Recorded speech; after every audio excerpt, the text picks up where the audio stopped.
Brandon and Joe Broadcasting. The topic we're going to be covering tonight is going to be how to watch scary movies if you're someone who maybe is a little more scared, isn't really sure where to start.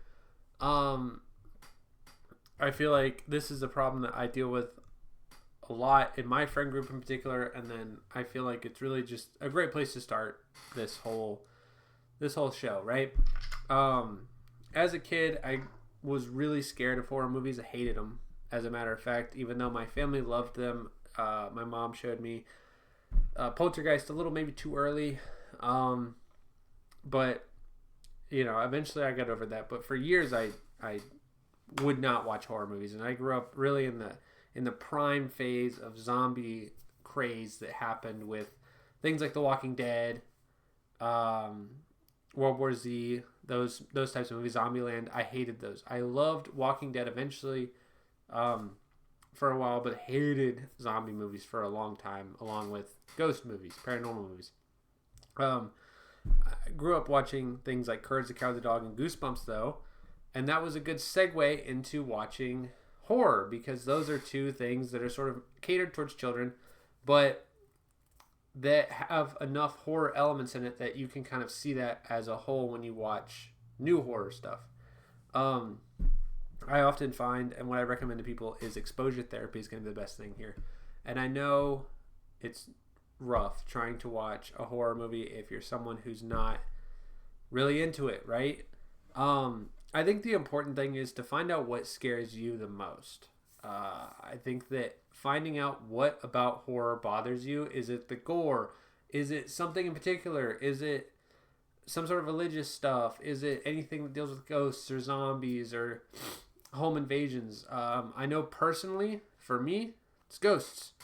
I often find that horror movies are a really great mirror into real world horrors, real world fears. That's part of the thing. That's one of the things that made me want to watch horror movies so badly, was learning about how movies that came out during certain time periods reflect fears that were happening at that time. Like Dawn of the Dead and Chopping Mall are two movies that sort of reflect the fear of malls, and Dawn of the Dead in particular, the fear of consumerism and becoming basically a zombie that's just walking through this mall just buying stuff. But in this case it's eating people, but buying stuff, right? And I get it. Trying to figure out what scares you is horrifying. You don't want to know what scares you. You don't want to have to look that deep into yourself and know what that is. Introspection is always going to be scary, but it's important to do, especially in horror, to know what bothers you the most. Like I said earlier, for me, it's ghost movies. I just recently watched Haunting of Hill House, which is a fantastic show. But I did lose a good 3 nights of sleep over it. Hated it. Loved it, obviously, but yeah, no, gave me nightmares for a little bit. It was really scary. What I recommend people do if they're not quite sure, right, and they don't really want to figure it out, 80s movies are always a great place to go. There are so many good 80s movies, 80s horror movies, 80s slashers in particular. If you're someone, I'm imagining in my head, you're brand new to horror, you're not quite sure where to start, right? 80s slashers are almost always a go-to. Your Friday the 13th, Halloween's, Freddy, Nightmare on Elm Street, even Hellraiser, I would say are all good. Maybe not Hellraiser. It's a little weirder, but your classic slashers. One, it gives you a great look into the genre of slashers, which I feel like a lot of horror movies typically are in. But two, I think the 80s it's been long enough now since then that a lot of the special effects don't hold up as well, and maybe some of the scares are a little sillier, and a lot of times just the 80s they were going crazy with some of the stuff that they were coming out with, but I think that's a good thing. I think we should do that more often. But if maybe gore isn't your strong suit, right? Slashers, it's going to be a slasher, it's going to have gore in it. Two things you can do. First one is avoid it entirely, and I'll go over that in just a second. But there are whole websites dedicated to avoiding gore. If you're someone who's maybe a little more scared of gore, doesn't like it, doesn't want to watch a movie with it, that's fine. There are a ton of horror movies that have no gore in it. They don't all have to be Terrifier-esque, where it's just blah, blah, blah, doesn't have to be like that. But just Google the movie you want to watch, and type in, is there violence or what have you in it, and they'll usually tell you. There's whole websites dedicated to how many people are in it, how many people are moited, how much blood there is, all that good stuff. You can do all of that for every movie, but also the title cards tell you a lot about a movie.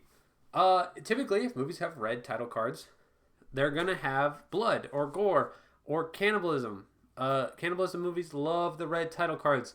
Same with white title cards are typically movies that are psychological horror. Aside from Saw, that one's psychological horror, but it's also pretty gory. I don't know why the white envisions that, but there's probably some psychiatrist out there that can sort of go into it. A few movies that, like I said, if you're not really into gore, it's not for you, but you still want to watch horror movies. I'm going to go through a couple things here now.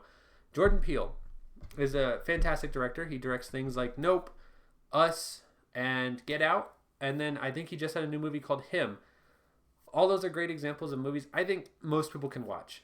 I think Us is a little bit scarier just because of the whole premise of it, but I think Nope is a great example of one that someone could watch if they're wanting to get into a horror movie, specifically because it ends up being more of an action movie than a horror movie. It's still a horror movie in the sense that it has all the components. It's got the monsters. It's got the sort of anxiety-inducing scenes. It's got the suspense. So it is a horror movie, but I think it's an easier one to watch. Same with movies like District 9 and Aliens, and not Aliens. I feel like Alien is entirely a horror movie. I think Aliens is a horror movie too, but it gets confusing when you start to do sequels like that. But obviously, don't watch Aliens if you're just gonna watch Alien, or if you're not gonna watch Alien. You gotta watch both. They're really good, but Alien is very scary. I also think reading is a great way to get into the horror genre if you're someone who's doesn't like jump scares. It's pretty much, it's impossible to really do a jump scare in horror unless they do one of those pop-out books at you, and then all of a sudden, I've never seen someone do that in a adult book, but children's books have them. So, watch out for that. But I grew up, like I said, reading Goosebumps.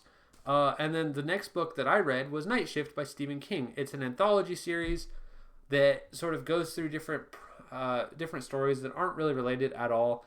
But that was my first real step into horror, was reading. And me, someone who hates reading, enjoyed it. And I still read horror to this day, not as much as I probably should, but I digress. Reading is a great way to get into it. It avoids all of the jump scares, but you still get the good suspense that you want in a horror movie.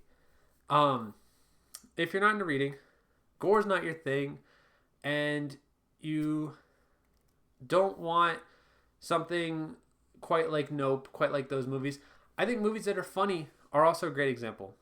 There are a ton of really funny horror movies out there. Tucker and Dale vs. Evil is one that comes to mind. Evil Dead 2 is a movie that you don't have to watch the first one. They do a great job of catching you up pretty much in the first couple seconds of Evil Dead 2. And I think that is a hilarious movie. If you happen to go watch it, look up the filming of it once you're done. It's hilarious. Rippy and Zombievers are two more movies that I think are just so funny. They don't mean to be exactly, but they are because they were made so cheaply. But they're really funny horror movies. Chopping Mall is another one that I would recommend. I kind of mentioned that one earlier. That's one of my favorite horror movies, but is it scary? No, not particularly. Let me see. Little Shop of Horrors is a great musical. If you're into that, it's also funny, and it's a horror musical. If you really are into song, if you're someone who grew up on like Les Mis or Hamilton, stuff like that, Little Shop of Horrors is a great horror musical. And that's pretty much all my recommendations I would give to someone who's brand new to horror movies, not quite sure what they want to watch. Down below in the sort of description, I have a document that lists all of the horror movies I recommend. It's not anything fancy. I made it when I was trying to come up with horror movies for a friend who hadn't seen horror movies before and was just kind of curious as to what to watch. It is not catered to someone who's brand new to horror. So if you're someone who's not quite sure what to watch, I would maybe check out these ones first, and then if you want to get further into it, look at that list. I tried to label the ones that were really bad, like Martyrs.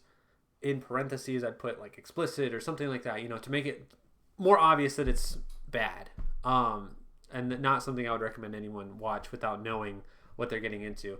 If you guys have any suggestions for, all my horror vets out there who have seen a bunch of horror movies, happen to click on this for whatever reason, and have some recommendations for people, feel free to put it down below in the comments. Other than that, thanks for tuning in, and I can't wait to see you next broadcast.